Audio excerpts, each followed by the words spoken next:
ఇవాళ తెలంగాణ మొత్తంలో కూడా ఒక వ్యక్తి పేరు బాగా వినబడుతుంది. ఆ వ్యక్తి మరెవరు కాదు, తన్నీరు హరీష్ రావు. నిజంగా ప్రతిపక్ష పాత్ర అయితే పోషిస్తుందని చెప్పుకోవచ్చు. బీఆర్ఎస్ లో వాళ్ళ మామని బామ్మని కూడా మొత్తం దొక్కేసి ఇవాళ ఆయన్నే బయట లైమ్ లైవ్ లోకి వచ్చిన పరిస్థితి చూస్తున్నాం. అయితే ఒకసారి మీరు పక్కన విజువల్స్ చూడండి, వెహికల్స్ అన్ని పోతా ఉంటాయి. సో ఈ వెళ్తున్న ఈ కాన్వాయ్ ఏదైతే ఉందో అది కేవలం సిద్దిపేట ఎమ్మెల్యే మాజీ మంత్రి హరీష్ రావు కాన్వాయ్. అది మరి ఇంతమంది పోతురు, ఏడి పోతురు అని అంటే మల్లన్న సాగర్ ప్రాజెక్ట్ కట్ట మీద పోతుడు. మళ్ళీ కొత్త దుకాణం ముందటేసుకుంటూ మామ అల్లుళ్ళు అప్పుడు మల్లన్న సాగర్ ప్రాజెక్టు పేరుతోటి వందలాది వేలాది కుటుంబాలని రోడ్డు మీద పడేసిరు. మల్లన్న సాగర్ ప్రాజెక్ట్ లో ముంచేసిన పరిస్థితి. మీ ఇంటికి తాళచేలు మీ చేతిలో పెట్టేదాకా కూడా నాది బాధ్యత అని చెప్పేసి అల్లుడు చెప్పే, కడుపులో పెట్టుకొని చూసుకుంటా అని మామ చెప్పే. ఇవాళ ఒక్కడు కూడా దిక్కులేడు. అదే మల్లన్న సాగర్ భూ నిర్వాసితులు పోయి ఎక్కడైతే పునరావాసంలో పొందుతుర్రో ఆ గజ్వేల్కి ఎమ్మెల్యే కర్మగాలి కేసీఆర్ ఉన్నాడు ఇంకా కూడా. సో ఎప్పుడు నియోజకవర్గంలో వచ్చి పర్యటించే పరిస్థితి ఉండదు. అయితే వీళ్ళు ఎవ్వరికి కూడా నష్టపరిహారాలు ఇంకా పూర్తి స్థాయిలో అందలేదని పదే పదే మొత్తుకొని గొంతు నొప్పి పెడుతున్న పరిస్థితి. ఇవాళ పెద్ద పతివ్రత లెక్క మల్లన్న సాగర్ ప్రాజెక్టు మల్లన్న సాగర్ పర్యటన పెట్టుకుంటూ హరీష్ రావు. మరి పెట్టుకున్నోడు ప్రజలను ఫేస్ చేసే దమ్ము ధైర్యం లేనిది ఎందుకు ఆ పర్యటన పెట్టుకోవడం?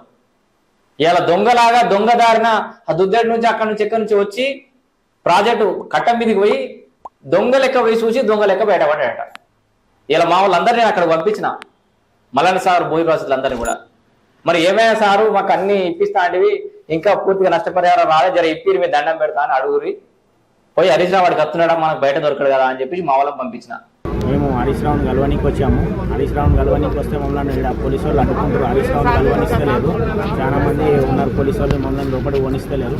మేము ఏదో హరీష్ రావు హామీలు ఇచ్చిండుగా, హామీ ఇచ్చింది కాబట్టి మేము ఇక్కడికి వచ్చాము. మేము కలుద్దామని మమ్మల్ని కలవనిస్తలేరు. మాకు రాలేదు. హరీష్ రావుని కూడా కలవనిస్తలేరు. వీళ్ళు అధికారంలో ఉన్నప్పుడు ఏం చేయలేదు. ఇప్పుడు అధికారంలో ఉన్నాక కూడా మాకేమో రావట్లేదు. కాంగ్రెస్ అధికారంలో ఉన్నాక కూడా మా కాంగ్రెస్ కూడా ఏమైనా సాయం చేస్తుందేమో అనుకుంటే కాంగ్రెస్ నుంచి కూడా మాకు ఎలాంటి సాయం లేదు. నష్టపరిహారం ఇప్పటికీ తిరుగుతూనే ఉన్నాం. మేము కలెక్టర్ ఆఫీస్ చుట్టూ తిరుగుతూనే ఉన్నాం. ఇప్పటికి కూడా ఎక్కడ కలుస్తారేమో అని వచ్చినాం కానీ కలవట్లేదు. మాకు దండం పెడుతున్నాం సార్, మాకేం చేసి న్యాయం చేయాలి, మల్లన్న సాగర్ వాళ్ళకు న్యాయం చేయాలని కోరుకుంటున్నాం. కిలోమీటర్ దూరమే పోలీసులు మొత్తం ఆపేసిరట. ఈయన దొంగలే, ఈయనకు ముందే ఇన్ఫర్మేషన్ ఉంటుంది కదా, పెద్ద ఎత్తున భూ నిర్వాసితులు గుమ్మిగూడిరు, మన బతుకు తెల్లముఖం వేసుకోండి అవుతుంది, నిలదీస్తారు, గెరావు చేస్తారని చెప్పేసి ఇన్ని భయపడి, వాస్తవానికి 2-3 కారణాలతో ఉన్న ప్లాను భయపడి ఆడ వాతావరణం ఎట్లుందో అని చెప్పేసి ఈయననే ఒక షో చేసుకోవడం కోసం, భయానకమైన వాతావరణం సృష్టించడం కోసం, కావాలని హైప్ చేసుకోవడం కోసం ఇట్లా కాన్వాయ్ వందలాది కారణం తీసుకొని పోయాడు. పోలీసులను కూడా చూడరు ఒకసారి, పోలీసులు ఎంతమంది ఉన్నారు, అంతమంది పోలీసులు అవసరమా? ఒక సాధారణ ఎమ్మెల్యే ఒక ప్రాజెక్టు పర్యటించడానికి పోతుంటే. ఇక్కడ ఇంకొక ముచ్చట ఉంది. సరే, హరీష్ రావు గురించి మనం ఎంత మాట్లాడుకున్నా గదే మన కుక్కతోక వంకరన్నట్టే ఉంటది. రాజకీయాలు తప్పితే ఏం చేయడు. మానవత్వం, మంచి చెడు అనే ముచ్చట్లు ఏముండే. భూ నిర్వాసితులను గాలికి వదిలేసిరు. ఇలా గిన్నెలైనా కూడా వాళ్ళకి న్యాయం జరగలేదు. ఇక కాంగ్రెస్ వాళ్ళు మూపారు కొత్తగా. ఇలా ఫ్లెక్సీలు పట్టుకొని గో బ్యాక్ హరీష్ రావు అని చెప్పేసి కాంగ్రెస్ వాళ్ళు ఫ్లెక్సీలు పట్టుకొని వచ్చిరట. నేను కాంగ్రెస్ వాళ్ళు కూడా ప్రశ్నిస్తున్నా.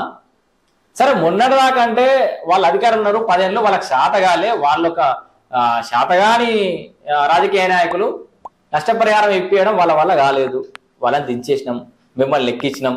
సరే, 2 నెలలు పోయింది, 3 నెలలు పోయింది, 6 నెలలు పోయింది, దాదాపు ఇప్పుడు 1 ఇయర్ దగ్గరికి వస్తుంది. మరి మీరు వరగొట్టింది ఏముందని అడుగుతున్నా. అధికార పార్టీ మీదే కదా. ప్రతి నియోజకవర్గం, ఇటు సిద్దిపేట నియోజకవర్గంలో కానీ, అటు గజ్వేల్ నియోజకవర్గంలో కానీ, ఇటు దుబ్బాక నియోజకవర్గంలో కానీ ఆ నియోజకవర్గ ఇన్ఛార్జీలు, డీసీసీలు మీరంతా ఏం చేస్తారు? అధికార ఎమ్మెల్యే లెక్క పర్ఫార్మెన్స్ చేసుకుంటా, ఎమ్మెల్యే లెక్క బిల్డప్ చేసుకుంటా తిరుగుతారు తప్పితే మరి ప్రజల సమస్యలు ఏం తీరుస్తారు మీరు అని అడుగుతున్నా.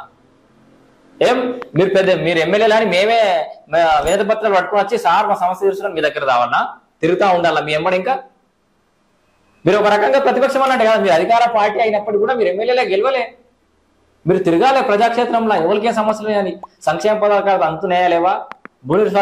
భూ నిర్వాసితులకు న్యాయం జరిగిందా లేదా? ఇవి అడిగే సోయేమో ఈ కాంగ్రెస్ వాళ్ళకి లేదు. ఇప్పుడు ఇలా హరీష్ రావు వస్తున్నాగానే వీళ్ళు ఫ్లెక్స్ పట్టుకొని బయలుదేరు. మీరే అధికారులు ఉన్నారు, ఇజ్జత్ పోతుంది మీది. సిగ్గు తీసుకోకూరి అడిగిపోయి. ఎందుకంటే కలెక్టర్ మీరు చెప్తే తినాలి కదా, కనీసం పని చేయించుకోవాలి కదా మీరు. లేదా ఉత్తమ్ కుమార్ రెడ్డి మీ మంత్రి, అటు ఇరిగేషన్ మంత్రి ఉన్నాడు, లేదా ఆర్థిక శాఖ మంత్రి బట్టి విక్రమార్క ఉన్నాడు. దామోదర్ రాజనరసింహకు ఫోన్ చేయించి, సిద్దిపేట జిల్లా కలెక్టర్ గారికి ఫోన్ చేయించి మల్లన్న సాగర్ ప్రాజెక్టు అంశాలన్నీ పెండింగ్ లో పెట్టించారు. నేను అదే దామోదర్ రాజనరసింహ గారికి రిక్వెస్ట్ చేస్తున్నా, మీరు ఫోన్ చేయడం వల్ల లాభం జరిగిన వాళ్ళు కొంతమంది ఉండొచ్చు, కానీ అదే ఫోన్ వల్ల న్యాయం జరగకుండా రోడ్డున పడ్డ కుటుంబాలు ఇంకెక్కువ ఉన్నాయి. దయచేసి మీకు రిక్వెస్ట్ చేస్తున్నా, ఈ వీడియో చూస్తున్న కాంగ్రెస్ నాయకులు ఎవరున్నా కూడా శివుని ఎత్తు లెవెల్ కన్నా ఉంటే జరా మల్లన్న సాగర్ భూ నిర్వాసితులకు న్యాయం చేయరు. మీకే పనికొస్తే ఓటు బ్యాంక్ రాజకీయం చేయకూరి, బిల్డప్లు ఇచ్చుకునే రాజకీయాలు చేయకూరి. జరా ఎక్కడ మీడియా ఫోకస్ ఎక్కువ ఉంటుందో, ఎక్కడ అటెన్షన్ ఎక్కువ ఉంటుందో అక్కడ ఓడదు. మల్లన్న సాగర్ అనేది ఒక బ్రహ్మాండమైన వేదిక. అటు హరీష్ రావు గదే ఆలోచనతో వచ్చినట్టు మీరు గదే ఆలోచనతో వేరు. ఇప్పటికైనా అటు గజ్వేల్ ఉన్న కాంగ్రెస్ నాయకులు కానీ, ఇటు దుబ్బాక నియోజకవర్గంలో ఉన్న కాంగ్రెస్ నాయకులు కానీ, సిద్దిపేటలు కానీ జిల్లా కలెక్టర్ గారికి చెప్పి ఆ మల్లన్న సాగర్లో ఇంకా పెండింగ్ ఉన్న నిర్వాసితులకు సమస్యలు సాల్వ్ చేసి మీరు రైతుల పక్షపాతం అనిపించుకోరి భూ నిర్వాసితుల పక్షాన్ని నిలబడుర్రి, వాళ్ళంతా మీ ఎమ్మని నిలబడతారు. లేకపోతే రాబోయే స్థానిక సంస్థల ఎన్నికలు కానీ లేదంటే తర్వాత వచ్చే ఎన్నికలన్నీ కూడా బైకాట్ చేయించే ప్రయత్నం నేనే చేస్తాను.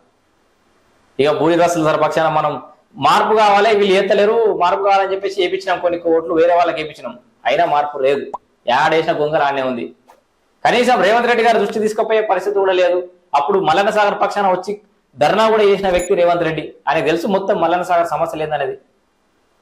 కనీసం ఆయన దృష్టి కన్నా తీసుకుపోయే సాహసం చేస్తలేరు ఈ సన్నాసులు కింద వాళ్ళు. మీకు పేరు వస్తుంది భయ్, పుణ్యం వస్తుంది మీకు నిర్వాసితులకు న్యాయం చేస్తే. లేకపోతే చేత కాకపోతే ముడుచుకొని కూర్చోరి. ఈ నిర్వాసితులను వాడుకొని పేరు సంపాదించాలని చూస్తే మాత్రం కబడ్దారు. భూ నిర్వాసులందరూ కూడా ఏకం చేసే ప్రయత్నం చేస్తాం ఇక మేము తప్పకుండా. సో ఇవి ఇవాళ రాష్ట్రంలో ఒకటే పేరు, అటు రేవంత్ రెడ్డి హరీష్ రావు, రేవంత్ రెడ్డి హరీష్ రావు అనే పేరు వినబడుతుంది. చాలా జాగ్రత్తగా మీరు ఆసక్తిగా గమనించాలి. చాలా పెద్ద డ్రామా ఒక స్ట్రాటజీ నడుస్తుంది వెనకాల. మిగతా అంశాలన్నీ పక్కకు పోయి ఆయన ఏనేం తిట్టినా మీ నాయన తిట్టడం వెనకాల ఇటు బీఆర్ఎస్ లో ఉన్న అటు కేటీఆర్ ను కేసీఆర్ దొక్కడంతో పాటు ఇటు భారతీయ జనతా పార్టీ కూడా ఎదుర్కొంటూ చేయడం, వేరే ఆప్షన్ లేకుండా చేయడం, ప్రధాన ప్రతిపక్ష నాయకుడిగా హరీష్ రావును ప్రొజెక్ట్ చేయడంలో రేవంత్ రెడ్డి కూడా బిజీగా ఉన్నాడు. నాకు అనిపిస్తుంది మరి అలా ఆ సిచ్యువేషన్ చూస్తూ ఉంటాయి. ఎందుకు ఒక ముఖ్యమంత్రి పని కట్టుకొని ఒక సాధారణ ఎమ్మెల్యేను పదే పదే ప్రతి మీటింగ్ లో తిట్టాల్సిన అవసరం ఏముంది? ఒక ముఖ్యమంత్రి మాట్లాడే ప్రతి మాటకు ఒక అర్థం ఉండాలి. దాని వెనకాల ఒక స్ట్రాటజీ ఆలోచన ఉంటుంది ఖచ్చితంగా. అంత ఈజీ ఏం కాదు. మరి ఎందుకు హరీష్ రావు పేరు పదే పదే తీస్తున్నాడు? జనరలైజ్ చేసి ఎందుకు మాట్లాడతలేడు టాపిక్? ఒక క్యాండిడేట్ని ఎందుకు టార్గెట్ చేస్తుండు? ఎందుకు ఆయన లిఫ్ట్ చేస్తుండు? సో దీని వెనకాల ఏమైనా జరుగుతుండొచ్చు. సో మొత్తంగా భూ నిర్వాసితుల పక్షాన మరొకసారి యుధిష్ఠిర వార్త పక్షాన మనం గొంతు విప్పినాం. మళ్ళీ కూడా ఫర్దర్ గా కూడా మిగతా సమస్యలు కూడా మేము తీసుకొచ్చే ప్రయత్నం చేస్తాం. Thank you.